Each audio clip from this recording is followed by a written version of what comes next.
munsi ubanziriza kuzuka kwawe turabigushimiye n'uhabwe icyubahiro. Iyo uza gupfa ntuzuke ntabwo itorero riba ririho. Cyo nzi neza nuko wagize neza, amaraso yawe y'igiciro niyo yatumye tubaturwa n'uhabwe icyubahiro. Iyo turahanga twibuka imirimo n'ibitangaza wakoze, kandi niyo mpamvu dusaba ko umuntu wese urahangaha hatagira uwakerensa ubwo buntu kugira ngo atazagirwaho n'urubanza, ahubwo umuntu wese yagumye guha agaciro ariya maraso, kuko aya mbere mu isezerano rya kera ntacyo yamariye abayegizeraga y'ibitungwa. Ayo ngayo ntacyo yigeze amara ubwo bafataga ziriya nka cyangwa se bagafata ziriya ihene bagafata ziriya ntama, bakene cyane bagafata inuma z'intunguru. Ibyo ngibyo bikaba ngombwa ko bagomba kujya kubitamba kugira ngo babarirwe ibyaha byabo. Tugushimiye igitangaza wakoze ubwo wowe ubwawe witambaga rimwe gusa kugira ngo tubabarirwe ibyaha byabo. Natwe turabigushimiye.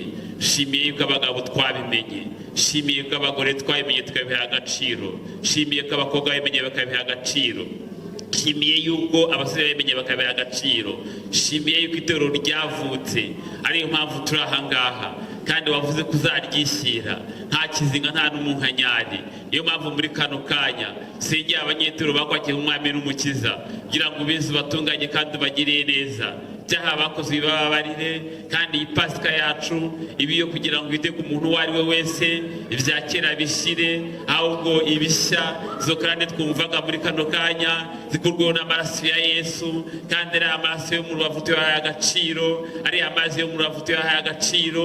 Iyo yoza ibyaha abantu bose bakoze n'uhabwa icyubahiro. Nze kubabwira bya bindi nababwiye. Urwandiko Paulo yandikiye Abefeso, dusome igice cya mbere. Iri jambo navuze ngo imushyize hejuru y'ubutware bwose n'ubushobozi bwose n'imbaraga zose n'ubwami bwose n'izina ryose rivugwa, uretse muri iki gihe gusa ahubwo no mu gihe kizaza. Haleluya. Ibi ni ibintu bitanu bikomeye mu rwego rw'isi. Imana yafashe Kristo imushyira hejuru yabyo. Ndashaka kubabwira ko mwizeye akomeye, ntimukagire ubwoba. Yamushyize hejuru y'imbaraga zose, imushyira hejuru y'ubutware bwose, irangiza guhigina. Haleluya. Riruta ayandi, muzibye n'ariho no n'azaza mu gihe kizaza. Izina rya Yesu rizayaruta. Ni ingenzi n'uwo kiwugeza mu nsi, ari nacyo yakoreye ibintu bikomeye. Yesu yarababaye abarokore ku buryo buryo dukoze ibyaha tuba dukabya. Hari umuririmbyi waririmbye aho basoma, yaravuze n'abantu batihana bongeye kumubaho, aravuga ni umuruho munini umubabaza itera. Yesu yarababaye ku buryo buryo agiye gusambana muri kumutera iyindi misimari. Umugoroba umwe Yesu yarababaye, awujyana na kilometero hafi 3, awikoreza ikamba ry'amahwa, niyo nkata yaryikoreje. Baramuteramo imisimari ifite santimetero 12 z'uburebure, ariko byose arabyemera kugira ngo nawe duhinduke abana b'ubugingo. Petero avuga ngo kera nitwara ubwo, ariko uyu munsi turi ubwoko bw'ifite ibyaha. Ariko Kristo uwo mu ruho w'ibitambo arawuturuhura. Muri Bibiliya yararirimbye aravuga ngo yadutuye imitwaro yaduhetamishaga, ubu tugenda twebwe. Yesu mugire gutya mumubera icyubahiro. Amaraso ya Yesu yadukuyeho umuruho, kubera ko Bibiliya iravuga ngo Yesu yagiye kwitamba rimwe aba igitambo gihoraho, kandi ubutambyi bwa Kristo ntabwo bwarangiye. Na n'uyu munsi aracyari imbere y'Imana, niwe butambyi dufite. Izina ry'Uwiteka rihabwa icyubahiro. Muririmbyi nkunda yararirimbye aravuga ngo mu ijuru imbere y'Imana afite umuntu uvugira, aravuga ngo ni umukuru w'abatambyi yitwa Rukundo. Aravuga ngo mpamya yuko izina ryanjye riri ku mutima we, kandi ubwo avugira nta mwanzi wamunyirukanaho. Izina ry'Uwiteka rishimwe. Aya magambo Yesu yavugiye ku musaraba ni menshi, n'arindwi mvuzemo 3. Yesu ageze ku musaraba habaye ibintu bikomeye. Ijambo rya mbere habaye ubwira kabiri mu mazara amasaha 3, bisobanuye ngo n'isi yamenye ko uyimanitse hari umwami. Haleluya, haleluya, haleluya. Turatangaza ko Yesu ari n'uwapfuye akazuka yicaye iburyo bw'Imana. Izina ry'Uwiteka rishimwe. Cya kabiri cyabaye, umwenda wari ukingirira ahera hahera watawutsemo kabiri uhera hejuru ugera hasi. Abasobanura Bibiliya bamwe baravuga ngo bagerageje kuwuteranya inshuro 3, ariko bawuteranya ugacika, kubera ko ari umugambi w'Imana wo kutwinjiza ahera. Haleluya! Bakawuteranya ugacika. Ubu umuntu wese yiyemerewe kwigerera ku Mana ntawe atumye. Ba bantu bajya bacibwa amafaranga ngo basengerwe ntabwo basomye aya magambo. Yari mu Mana yigeze kumpamagara, arambwira ahantu nari ndimo nigisha, ntanga nimero, arampamagara ya telefone, arambwira ati umuntu uvuye kwigisha aho wari uri kwigisha. None ndangije mumenyesha yuko mfite uburwayi bukomeye. Arambwira kugira ubukire ngo ni amafaranga 300 akajya kumusengera. Umwana yarampamagaye arambwira ati 300 niyo twagurisha aho dutuye, ashobora kuba atavamo. Ndaje namubwira ati si igitangaza ko urupfu ruhari, ariko mu bintu Yesu yanesheje narwo rurimo. Iyo atari igihe cyo kugenda kwawe arufite mu kiganza. Umva amagambo yabwiye Yohana musanze ku kirwa Patimo. Yaramubwiye ngo humura Yohana, ngewe uvugana nawe nari narapfuye ariko ubu ndiho kandi mporaho. Aramubwira nubwo bagushyizeho gupfira, ariko afata ibitabo wandikira amatorero 7, urupfu ni ryawe urufite mu kiganza, iyo bishatse narukingurira. Aramubwira mfite imfunguzo. Haleluya! Mfite iz'urupfu nkagira n'iz'ikuzimu. Uru rupfu dutinya narwo Kristo arufite mu kiganza. Nubwo yarugize irembo, ariko igihe kitaragera atubamba w'ihema. Niyo mpamvu Dawidi yaravuze ngo umuraba w'amazi menshi asuka, guhorera kw'inyama, Uwiteka ubiri hejuru, byose abirusha imbaraga. Umwenda waratabutse kugira ngo umukire n'umukene bagere ku Mana. Uwageze mu rusengero kera n'urugezemo vuba bemerewe kwigerera ku Mana.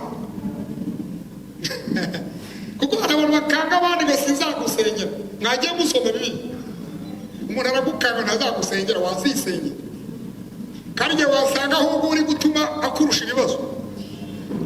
Hari ibintu byigeze bitera iwacu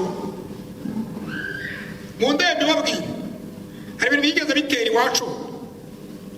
Umuntu yajya nko hanze yaragiye kurangura, agasiga abantu bazasigara bamusengera.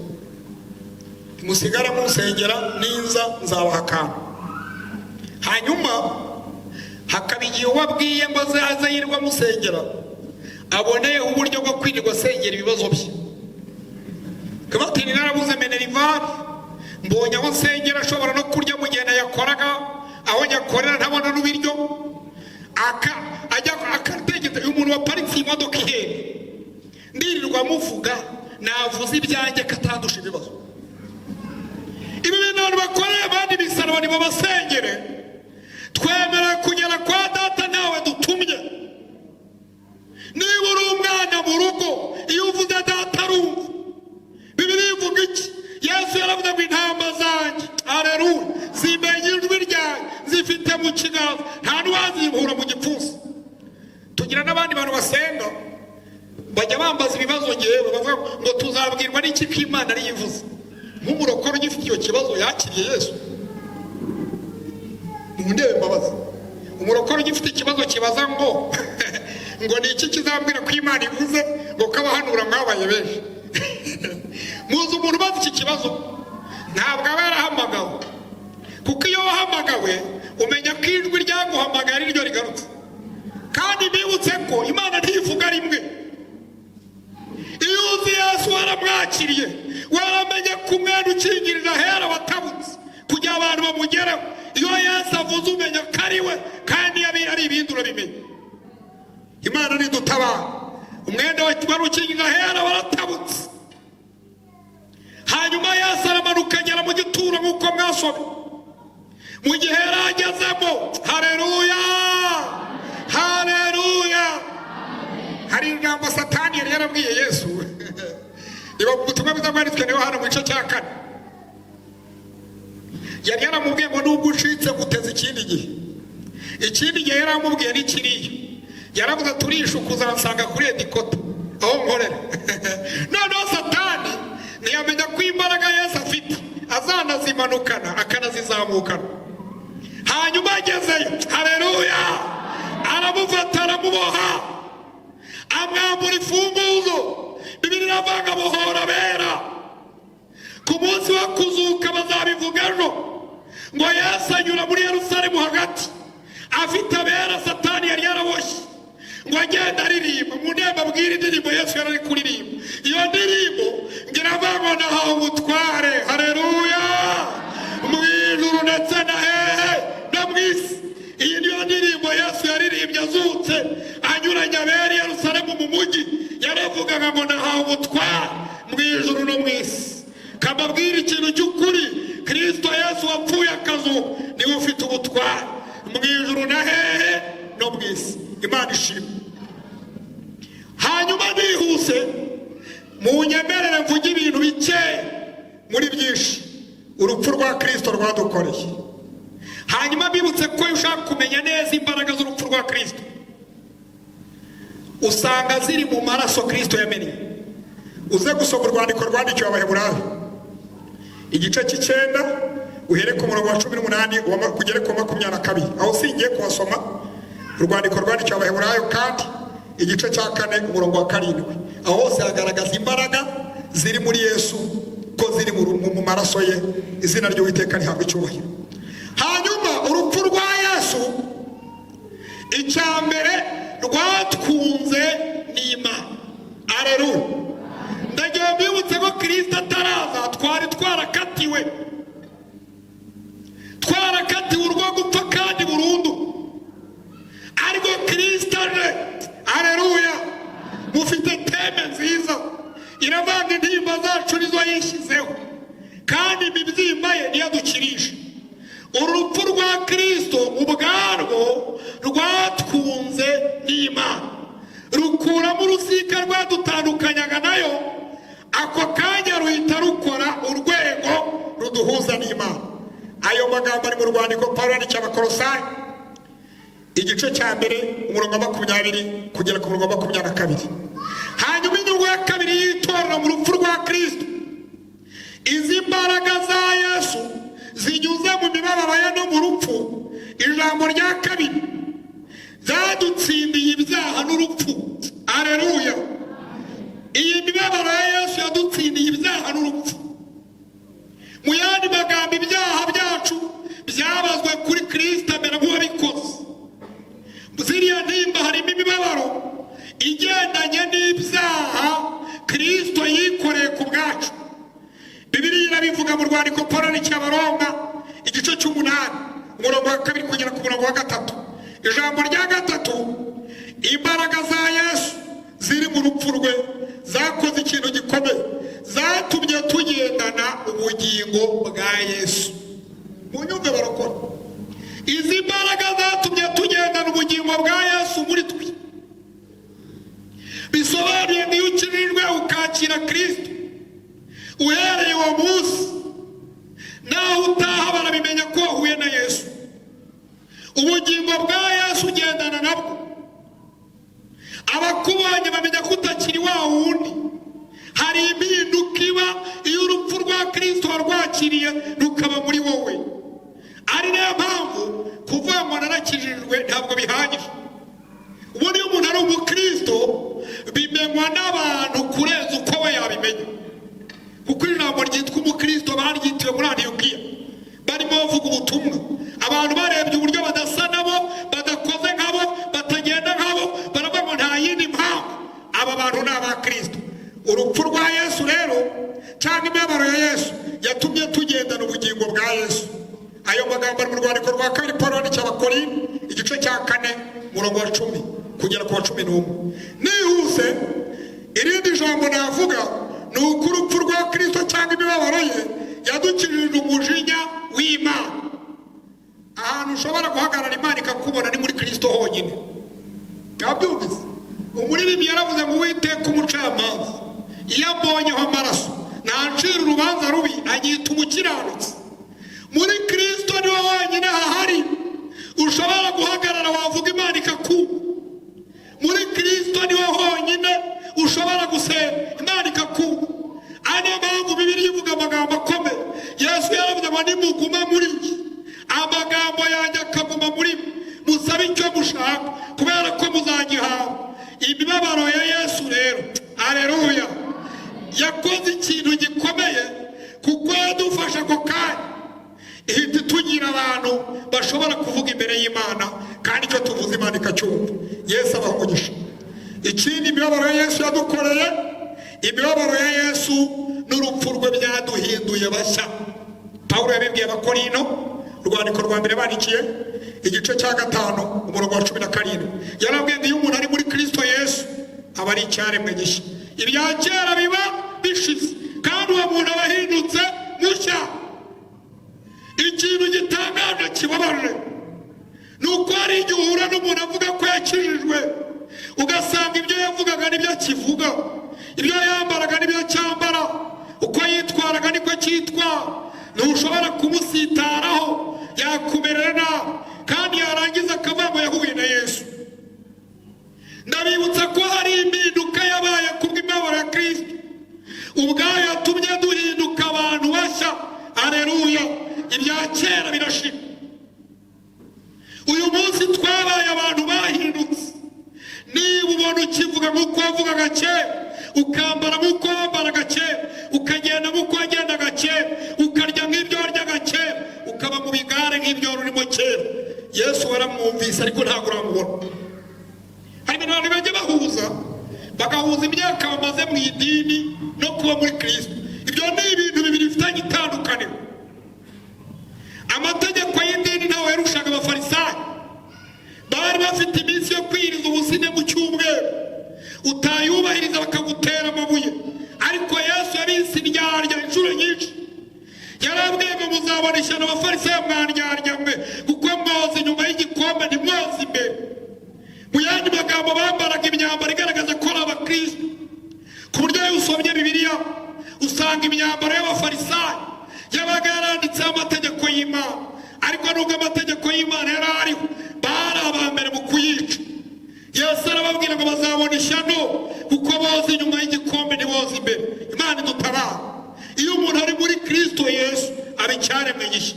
Imibabaro ya Kristo yaduhinduye abantu bashya. Kristo Yesu abaho umugisha mwinshi.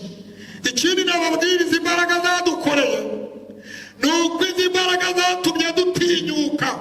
Aleluya, aleluya, aleluya. Imibabaro ya Yesu yatumye dutinyuka, tugera kwa Data tutikandagira, twumva ko turi abana mu rugo kwa Data, kandi uko ni ukuri kw'ijambo ry'Imana. Ibi ni ibyakozwe n'urupfu rwa Yesu n'imibabaro ye byatumye tugera kwa Data tutikandagira. Imana ibaha umugisha. Ijambo rya 7, izi mbaraga ziri mu mibabaro ya Yesu zatubambiye kamere. Kamere yarabambwe. Hari umunyarwanda wavuze ngo isuka ishingura kamere bayihorana ku rutugu. Kamere, ubundi kamere ntabwo ari umuyobozi, kamere ni umutegetsi. Ari nayo mpamvu akenshi uzasanga ibintu washaka gukora atari ibyo ukora. Ibyo bikorwa na kamere, kandi biravanga bari mu butware bwa kamere, bari kure y'Imana. Hanyuma izi mbaraga zatubambiye kamere. Ibyo yakoraga kera iyo uhuye na Yesu birabambwa. Aleluya, nibyo Pawulo yavuze, harababona bambanywe na Kristo njye bazukana nawe. Uyu munsi sinjye uriho, ni Kristo uri muri njye. Izi mbaraga zatubambiye kamere, kubera ko iyo kamere itarabambwa nanjye nasa n'abandi, nagenda nk'abandi. Si igitangaza ko umuntu yakora imirimo y'Imana yose uko muyizi ariko kamere itarabambwa. Yesu ni umuhanga, yavuze ikintu tuzamenyera ku bantu be. Ntabwo yavuze ngo bazaba bazi kwigisha cyane, ntabwo yavuze ngo muzababona baririmba cyane, ntabwo yavuze ngo baziyiriza ubusa iminsi myinshi, ahubwo yaravuze ngo muzabamenyera ku mbuto zabo. Harandi avuga ijambo rikomeye mu butumwa bwiza bwanditswe na Matayo. Yaravuze ngo mwaza bakuru urya munsi twahanuraga mu izina ryawe, twaririmbaga mu izina ryawe, twavuze ubutumwa, twirukanaga abadayimoni bazababwira ngo mwumve imbere mwa nkozi z'ibibi kuko sinigeze kubamenya. Mwagize ngo abantu Imana izabibwira se ni abatarumvise urupfu rwa Yesu n'imibabaro ye, ni abari mu rusengero bagakerensa ubuntu bw'Imana. Imana idutabare cyane. Ndagira ngo soze dusenge. Hari abantu bajya bitwaza ubu buntu twagiriwe bwo kuba Kristo ibyaha yarabibambiwe, bakaboneraho uburyo bwo kubwira abantu ko ikiyo cyizeye biba birangiye utongera kugira icyo ubazwa. Mu ndembo bwire dusenge. Hari abantu kasubiremo, hari abantu bavuga ko kuba warizeye Kristo ugaha agaciro urupfu rwe, ukamenya ibyamubayeho ukabyizera, ukatuza akanwa kawe ko Kristo ari umwana, ngo biguheshe uburenganzira bwo gukora ibyaha, ngo kuko nta kindi kintu wongera kubarwaho. Ariko iyo usomye ijambo ry'Imana mu rwandiko rwandikiwe Abaroma igice cya 6 guhera ku murongo wa mbere, Pawulo yarabwiye ngo ntabwo ubuntu buduhesha uburenganzira bwo gukora ibyaha. Ubuntu ntabwo buduhesha uburenganzira bwo gukora ibyaha.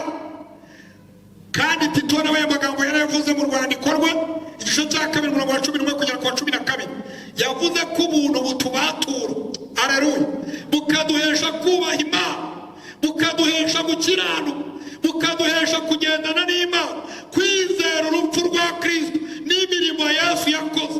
Ntabwo bitugira abantu bavuga ngo byararangiye twikorera ibyo dushaka. Njyewe naratangaye, nari mfite abahungu twari inshuti bayoboraga ibyumba by'amasengesho. Mu minsi ishize babiri muri bo barambwira ati twaje kumenya ko twari twarayoboye, biratwirirwa batubwira abantu ngo bihane ibyaha bwari ubuyobe, ahubwo tukizera urupfu rwa Kristo n'ibyo Kristo yakoze n'uburyo yatubabariye byose byarakemutse. Barambwira ngo niba umutima ukigucira urubanza uri umupagani, ntabwo uramenya ko Kristo yapfuye imibabaro ye agahita dukiza ibyaha. Abo bantu babibwe bayoboye ibyumba by'amasengesho. Ariko reka babwire bene data, Bibiliya irabivuga neza.